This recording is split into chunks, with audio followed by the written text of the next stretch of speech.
మహబూబాబాద్ జిల్లా మాటేడు గ్రామంలో గుప్త నిధులు కలకలు రేపాయి. గ్రామంలోని పురాతన శివాలయంలో రాత్రి గుర్తు తెలియని వ్యక్తులు గుప్త నిధుల కోసం తవ్వకాలు జరిపారు. నంది విగ్రహం వెనక నుండి సొరంగం తవ్వారు.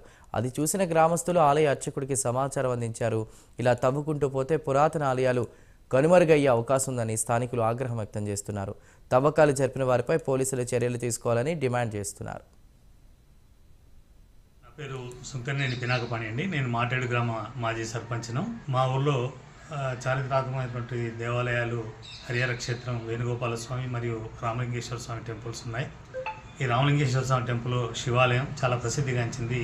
ఈ శివాలయం లోపల మాకు ఉదయం ఇక్కడ ఉన్నటువంటి వాచ్మెన్ రోజు పొద్దున్నే వచ్చేసి ఊపు చల్లడం ఎంత జరుగుతుంది. ఆయన వచ్చి పొద్దున్నే 5 గంటలకు మమ్మల్ని లేపడంతో ఏదో జరిగింది గుళ్ళో, ఒకసారి రండి అని చెప్తే ఒక ముగ్గురు కలిసి రావడం జరిగింది. ఇక్కడికి వచ్చి చూస్తే దీంట్లో నంది వెనక వైపు ఒక బండను తొలగించి అక్కడ ఒక గజన్నర వరకు తొవ్వినట్టుగా ఆనవాళ్ళు కనపడుతున్నాయి. నా పేరు శ్రీనివాస్ శర్మ, మాటేడు దేవాలయం అర్చకుని. ప్రతిరోజు వచ్చి నేను పూజ శివుడికి అభిషేకం చేసి నైవేద్యం పెట్టి వెళ్తాను. రోజు వచ్చే విధంగానే ఈరోజు వచ్చాను.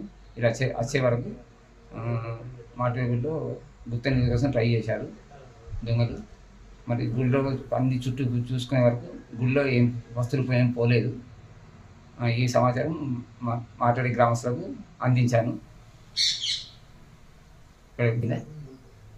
మాట గుళ్ళో మాత్రం ఏ వస్తువు పోలేదు, అన్ని బాగానే ఉన్నాయి. గ్రామస్తులకు అందజేశాను.